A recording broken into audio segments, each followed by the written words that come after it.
اللهم صل على محمد وعلى آل محمد كما صليت على إبراهيم وعلى آل إبراهيم إنك حميد مجيد اللهم بارك على محمد وعلى آل محمد كما باركت على إبراهيم وعلى آل إبراهيم إنك حميد مجيد সম্মানিত মুসলিমবৃন্দ, আমরা সকলেই আল্লাহ পাক রব্বুল আলামিনের দরবারে শুকর আদায় করছি, যিনি আমাদেরকে পবিত্র রমাদান মাসের রোজা রেখে আজ পবিত্র জুমার নামাজ আদায় করার জন্য মসজিদে আসার তৌফিক দিয়েছেন। আমরা সকলেই বলি আলহামদুলিল্লাহ। এটি হচ্ছে সেই কাঙ্ক্ষিত বরকতের সময়, রহমতের সময়, যে সময়টির জন্য আমরা সারা বছর অপেক্ষায় ছিলাম। আল্লাহ তাআলা দয়া করে, মেহেরবানি করে রমাদানে আমাদেরকে রোজা রাখার সুযোগ দিয়েছেন এবং নামাজ আদায় করার জন্য মসজিদে আসার তৌফিক দিয়েছেন। আমরা আবারও বলি আলহামদুলিল্লাহ। আমরা এই শুকর আদায় করে শেষ করতে পারবো না। আমার প্রাণপ্রিয় মুসলিমবৃন্দ, রমাদান মাস হচ্ছে কোরআন মজিদের মাস। যেহেতু আল্লাহ পাক রব্বুল আলামিন রমাদানে কোরআন নাজিল করেছেন এবং রমাদানের যে যাবতীয় ফজিলত এখানে আছে, লাইলাতুল কদর, তাও কোরআনের জন্য, এবং লাইলাতুল কদর আছে বলে রমাদানের বারাকাত, রহমত, মাগফিরাত, ফজিলত বেশি, এটাও কোরআনের জন্য। সব কিছুর গোড়ায় আমরা দেখতে পাচ্ছি কোরআন মজিদ হচ্ছে সব কিছুর মূল। এই কোরআনকে ধারণ করে রমাদান সকল মাসের সেরা হয়েছে। কোরআনকে যারা ধারণ করবে তারা সেরা হয়ে যাবে। আল্লাহ তাদেরকে সকলের সেরা বানিয়ে দেবেন ইনশাআল্লাহ।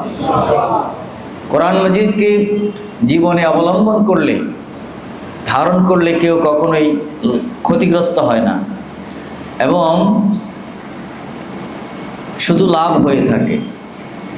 রাসূল পাক সাল্লাল্লাহু আলাইহি ওয়াসাল্লাম নিজে কোরআনকে ধারণ করেছেন। পবিত্র কোরআন পুরোটা তার উপর নাজিল হয়েছে এবং সারা জীবন কোরআনের জন্য তিনি কাটিয়েছেন, ব্যয় করেছেন। আল্লাহর প্রিয় নবী সাল্লাল্লাহু আলাইহি ওয়াসাল্লামের ব্যাপারে হযরত আব্দুল্লাহ ইবনে আব্বাস রাদিয়াল্লাহু তাআলা আনহু থেকে বর্ণিত, রমাদান মাস যখন আসতো, বুখারী শরীফে হাদিসটি এসেছে, কানা রাসূলুল্লাহ সাল্লাল্লাহু আলাইহি ওয়াসাল্লাম আজওয়াদান নাস ওয়া কানা আজওয়াদু মা ইয়াকুনু ফি রমাদান হিনা ইয়ালকাহু জিবরিল ওয়া কানা ইয়ালকাহু ফি লাইলাতিন কুল্লি লাইলা মিন রমাদান ফায়ুদারিসুহুল কুরআন ফারাসূলুল্লাহ সাল্লাল্লাহু আলাইহি ওয়াসাল্লাম আজওয়াদু বিল খাইরি মিনার রিহিল মুরসালা। বুখারীতে এসেছে নবীজি সাল্লাল্লাহু আলাইহি ওয়াসাল্লামের ব্যাপারে হযরত ইবনে আব্বাস রাদিয়াল্লাহু তাআলা আনহু বলছেন, যখন রমাদান আসতো রাসূল পাক সাল্লাল্লাহু আলাইহি ওয়াসাল্লামের সাথে জিবরিল দেখা করতেন এবং জিবরিল নবীজির সাথে কোরআন চর্চা করতেন, নবীজিকে পড়ে শোনাতেন, নবীজিও পড়ে শোনাতেন। এইভাবে করে আল্লাহ রসুল সাল্লাল্লাহু আলাইহি সাল্লাম এবং জিবরিল রমাদান মাসে কোরআন চর্চা করতেন।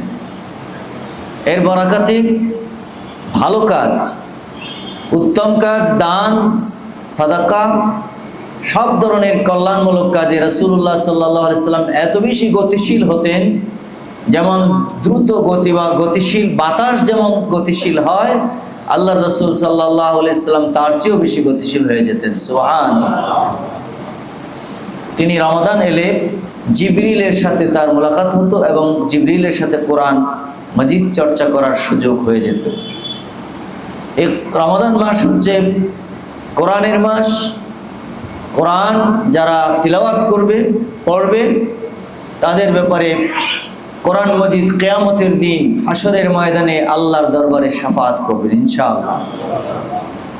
আমরা যদি কোরআন পড়ি, আমরা যদি রোজা রাখি, তাহলে কোরআন আমাদের জন্য সুপারিশ করবে ইনশাআল্লাহ। আমরা তো এটা আশা করি, কি বলেন ভাই? কোরআন আল্লাহর কালাম, এটি আর কারো কিচ্ছু নয়, আল্লাহর কালাম। এটি যদি আল্লাহর দরবারে সুপারিশ করে, আল্লাহ কবুল করবেন না? আল্লাহ তো সুযোগ দিচ্ছেন কোরআনকে সুপারিশ করার জন্য, এবং আল্লাহ কবুল করার জন্যই এই সুযোগটা দিচ্ছেন। এই জন্য আমাদের সকলের উচিত হলো কোরআনের সাথে রমাদানকে কাটানো, কোরআন কেন্দ্রিক জীবন গড়ে তোলার চেষ্টা করা, কোরআন তিলাওয়াত করা, কোরআন তিলাওয়াত শোনা, কোরআন নিয়ে চিন্তা ভাবনা করা, কোরআনকে বোঝার চেষ্টা করা। এটি হচ্ছে আমাদের রমাদানের গুরুত্বপূর্ণ আমলগুলোর মধ্যে শ্রেষ্ঠ আমল। আল্লাহ তুমি আমাদেরকে তৌফিক দান করো। দেখুন রাসূলুল্লাহ সাল্লাল্লাহু আলাইহি সাল্লামের এই ব্যাপারে তিনি কি বলেছেন। মুসলিম শরীফের মধ্যে হাদিসটি এসেছে, আসিয়াম ওয়াল কুরআন ইয়াশফাআনি লিল আবদি ইয়াউমাল কিয়ামা। রোজা এবং কোরআন এই দুটি কিয়ামতের দিন রোজাদারের জন্য, কোরআন তেলাওয়াতকারীর জন্য আল্লাহর দরবারে সুপারিশ করবে।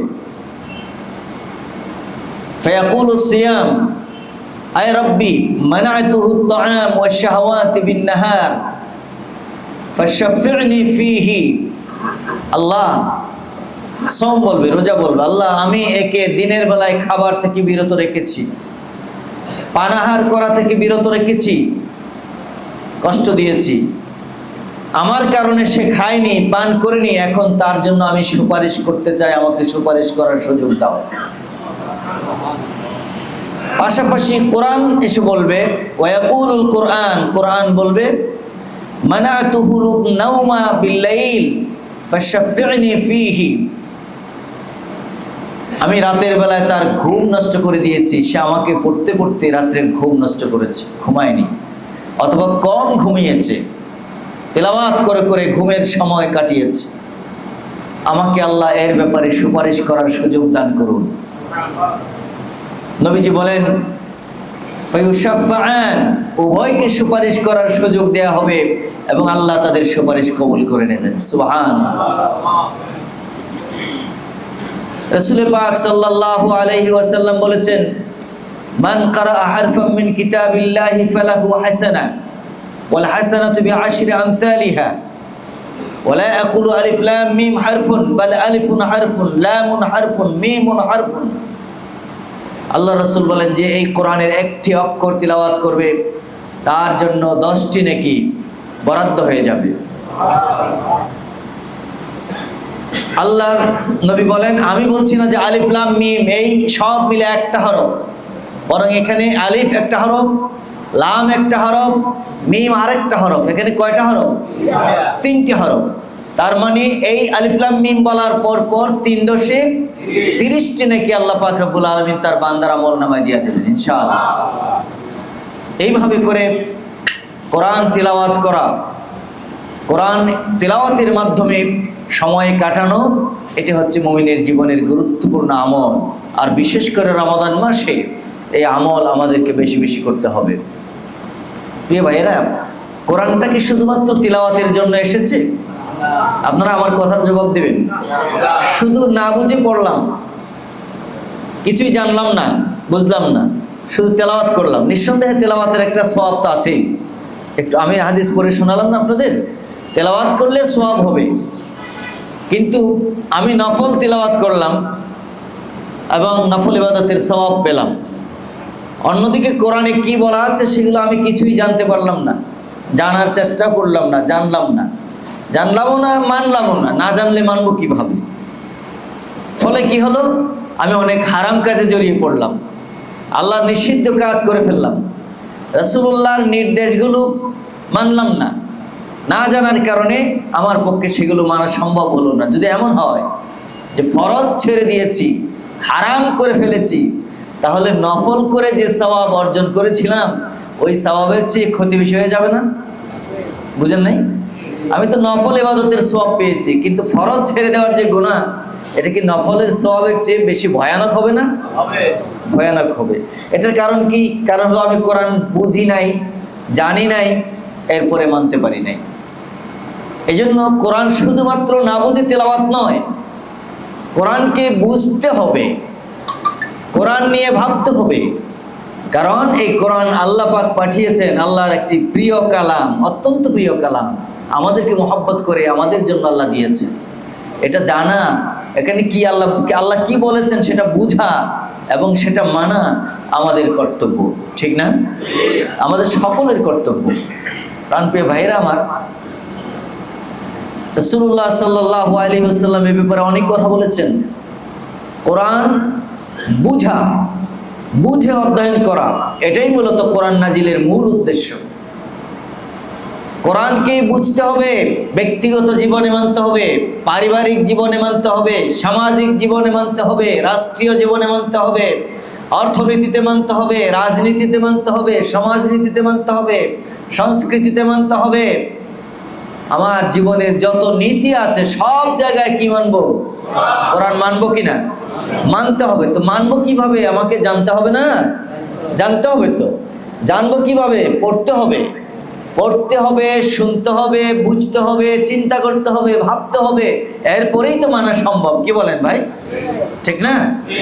কোরআনকে সময় দেওয়ার মতো সময় আমাদের নেই।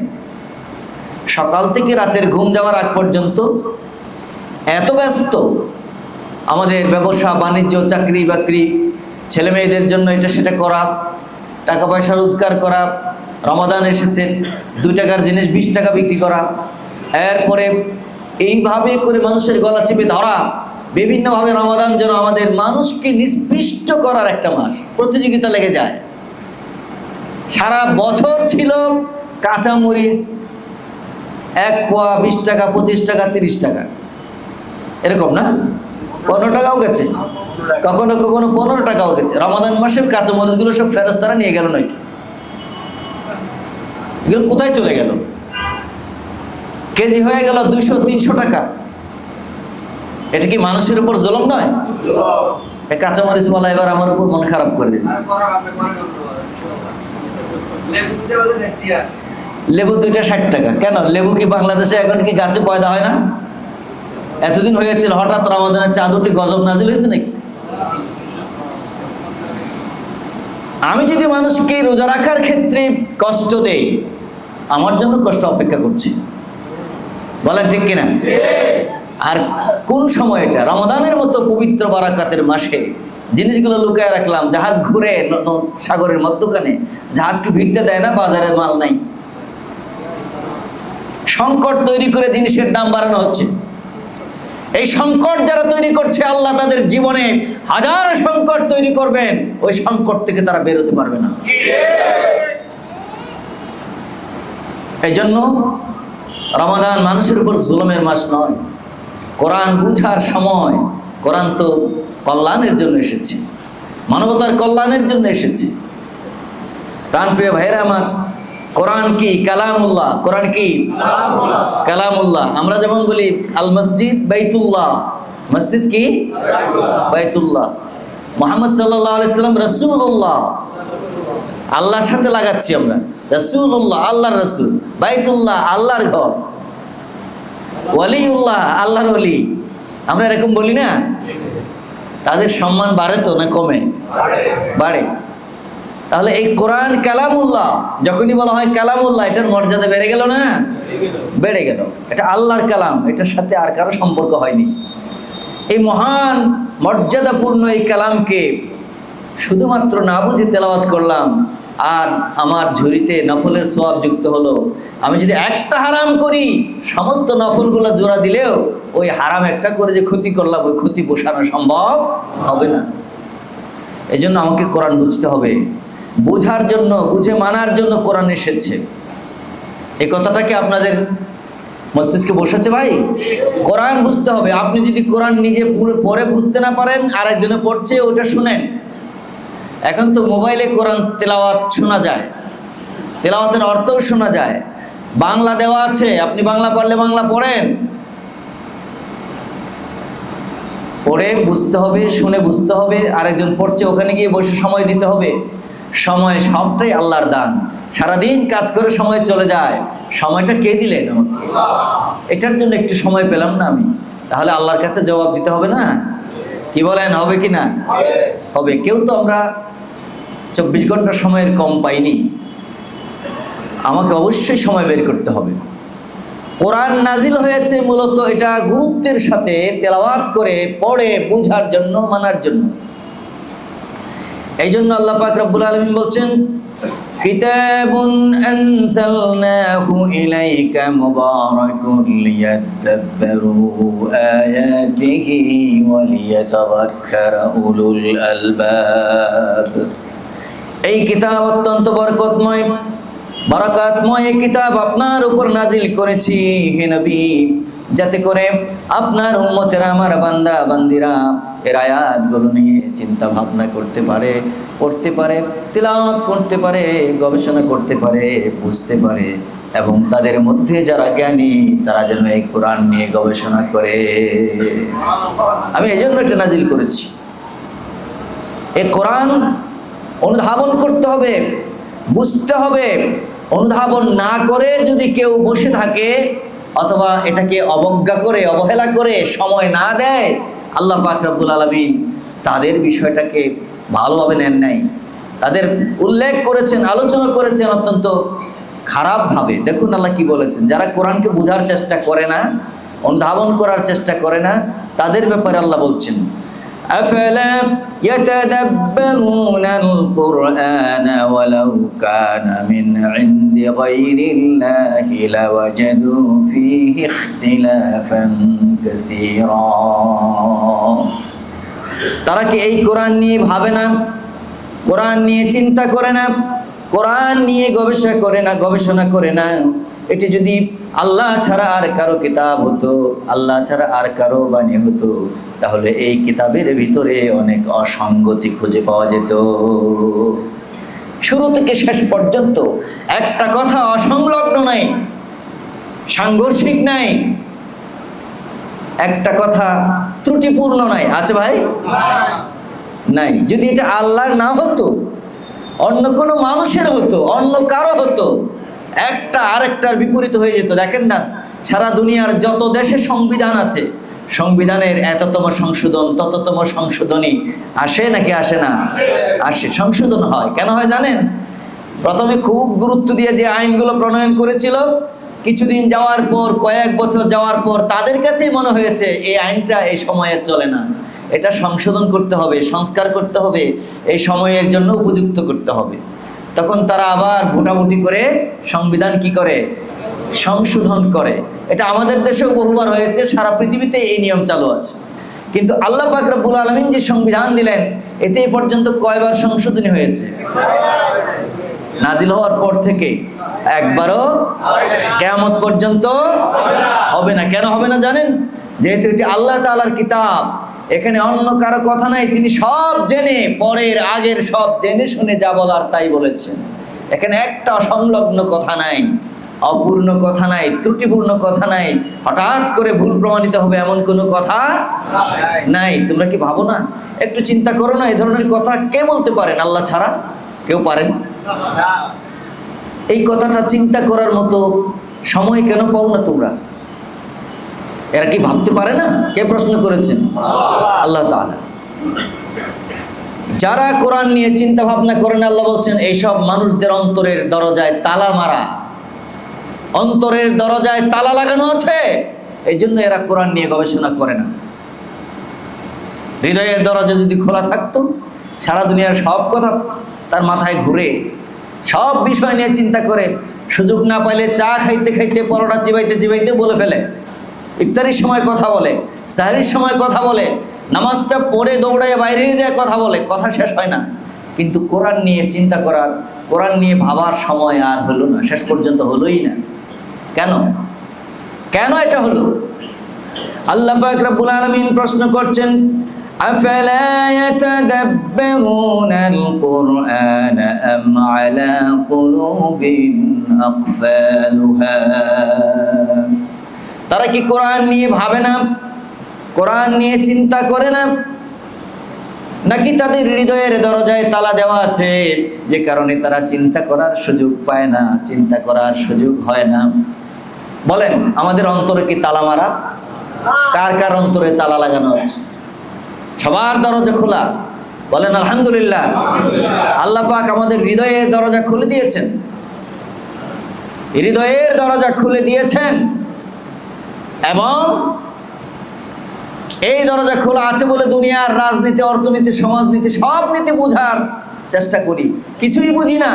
আমেরিকার প্রেসিডেন্ট নিয়ে রাত্রের 12টার পরে 1টা বাজে 2টা বাজে দোকান খোলা থাকলে থাক, না থাকলে টুলের উপর বসে এমনি রাজনীতি শুরু হয়ে যায়।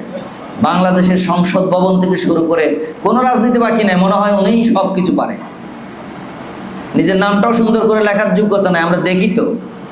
এদের চিল্লানিতে রাত্রে ঘুমাইতেও সমস্যা হয়, এত রাজনীতি, এত সময় পায়, কোরআনের আলিফ বা পড়তে জানে না। লানত এদের জন্য, অভিশাপ আল্লাহ তাআলা। সবকিছু করতে পারলা তুমি আল্লাহর কোরআন নিয়ে চিন্তা করার সামান্য সময় পাও নাই। সময়টা হলো না, সময় রাত্রে 2টা পর্যন্ত চিল্লাচিল্লি করার সময় থাকে। সাহারি খাওয়ার জন্য যাও, ওই সময় তোমার সময় শেষ হয়, কথা শেষ হয়, একটা কাজের কথাও নাই, অহেতুক কথা বলতে থাকে, সারা পৃথিবীর মানুষকে গালি দিতে থাকে। এই রমাদান তাদেরকে ঠান্ডা করতে পারলো না। কোরআন নিয়ে সামান্য সময় পায় না গবেষণা করার। আপনাদের এদিকে এরকম মানুষ নাই? রাস্তাঘাটে 11টার পর থেকে তাদের দিন শুরু হয় গবেষণার, কথা বলার। কি সব কথার কোনো আগা নাই, মাথা নেই, গোড়া নেই, মাঝেও নেই, কিচ্ছু নেই। আমার প্রিয় ভাইরা, যারা কোরআনকে বুঝবে না, যারা কোরআন মানবে না, যারা কোরআন জানার চেষ্টা করবে না, কিয়ামতের ময়দানে আল্লাহ পাকের প্রিয় রাসূল তাদের বিরুদ্ধে আল্লাহর দরবারে অভিযোগ করবেন। বলেন নাউজুবিল্লাহ। উপায় থাকবে? রাসূল যদি আমাদের বিরুদ্ধে অভিযোগ করেন, কোন উপায় থাকবে? আল্লাহ পাক রব্বুল আলামিন বলছেন, وقال الرسول يا رب إن قومي اتخذوا هذا القرآن مهجورا। কিয়ামতের ময়দানে আল্লাহর রাসূল দাঁড়িয়ে আল্লাহ পাকের দরবারে বলবেন, হে আমার রব, আমার জাতির এই লোকেরা তোমার কোরআনকে ছেড়ে দিয়েছিল, তোমার কোরআনকে গ্রহণ করে নাই, কোরআনের জন্য সময় দেয় নাই, কোরআনকে বোঝার জন্য চেষ্টা করে নাই। তারা কেন এই কাজ করলো? আমি তোমার দরবারে বিচার দিলাম। নাউজুবিল্লাহ। যেই নবীর সুপারিশ এবং শাফাআত না পেলে নাজাতের কোনো পথ নাই, তিনি যদি স্বয়ং অভিযোগ করেন, বাঁচার উপায় আছে? তাহলে কি করতে হবে? কোরআন বোঝার চেষ্টা করতে হবে। এখন বলবেন, হুজুর কোরআন বোঝা কি আমাদের পক্ষে সম্ভব? আমরা সাধারণ মানুষ, আলেম না, হুজুর না, খতিব না, ইমাম না, কিছুই না, মুয়াজ্জিনও না, খাদেমও না। আমি জিজ্ঞেস করি, আপনি সভাপতি তো, আপনি সেক্রেটারি তো, আপনি মসজিদ কমিটির সদস্য তো? মসজিদ কমিটির শতকরা 99 জন সদস্য কোরআন পড়ে না, বুঝে না। দুর্ভাগ্য ওদের। কোন দুঃখে কোরআন মসজিদ কমিটিতে নাম লেখাইলো? ইমাম না, খতিব না, মুয়াজ্জিন না, খাদেম না, কিচ্ছু না, সদস্য কেন হলেন আপনি? আপনার তো উচিত ছিল অন্যদের চেয়ে বেশি বেশি কোরআন পড়া। কপালে হাত দেন, দুর্ভাগ্যের লালিমা কালিমা লেগে আছে দেখেন। আল্লাহ আমাদের সকলকে বুঝার তৌফিক দান করুন। একটু জোরে বলছি, আমার মসজিদের কমিটির লোকজন মন খারাপ করে ভালো না। সব জায়গার এক অবস্থা, সব জায়গায় একই অবস্থা। মসজিদ চালায় যারা, আসবে শেষে অথবা আগে আসলেও কোনো এখানে বসে থাকবে, কোরআনের সাথে সম্পর্ক তেমন নাই, ধরে দাঁড় করে দিলে বলবো, হুজুর আমি সাধারণ মানুষ, সাধারণ মানুষ পড়তে পারি না। সব পারে, এটা পারে না। কোরআন মজিদকে যারা বুঝবে, কোরআন মজিদকে যারা অনুধাবন করবে, কোরআন শিখবে, কোরআন শেখার ব্যবস্থা করবে, কোরআন শিখাবে, তারাই হলো এই জাতির, মানব জাতির শ্রেষ্ঠ সন্তান। এদের চেয়ে ভালো, এদের চেয়ে শ্রেষ্ঠ ভালো মানুষ আর পৃথিবীতে নাই। এটা আমার বলা কথা নয়, বলেছেন মুহাম্মদুর রাসূলুল্লাহ সাল্লাল্লাহু আলাইহি ওয়াসাল্লাম। তিনি বলেছেন, খায়রুকুম মান তাআল্লামাল কুরআনা ওয়া আল্লামাহু। এই মানবতার ভিতরে, তোমাদের ভিতরে সর্বশ্রেষ্ঠ মানুষ তারা যারা কোরআন শিখায়, নিজে শিখে, শিখার আয়োজন করে, শিখার ব্যবস্থা করে, আর অন্যদেরকে শিখায়, শিখানোর ব্যবস্থা করে, শিখানোর আয়োজন করে, কোরআন বুঝার জন্য ব্যবস্থা করে দেয়। বছরে একটা মাহফিলের আয়োজন করে, 2টা মাহফিলের আয়োজন করে, কোরআন শিক্ষার কোর্স চালু করে দেয়, কোরআন শিক্ষার জন্য মক্তব চালায়, কোরআন শিক্ষার জন্য বিভিন্ন রকমের পদক্ষেপ নেয়। নিতে পারে না মানুষ চাইলে? নিতে পারে। কত রকমের উদ্যোগ নেওয়া যায়। এইভাবে মানুষকে কোরআন শিক্ষার দিকে ডাকা, চেষ্টা করা, এই সবই কোরআন শিক্ষা এবং শেখানোর অংশ। আল্লাহ তাআলা তুমি আমাদের সকলকে তৌফিক দান করো। আসসালামু আলাইকুম ওয়া রাহমাতুল্লাহি ওয়া বারাকাতুহু।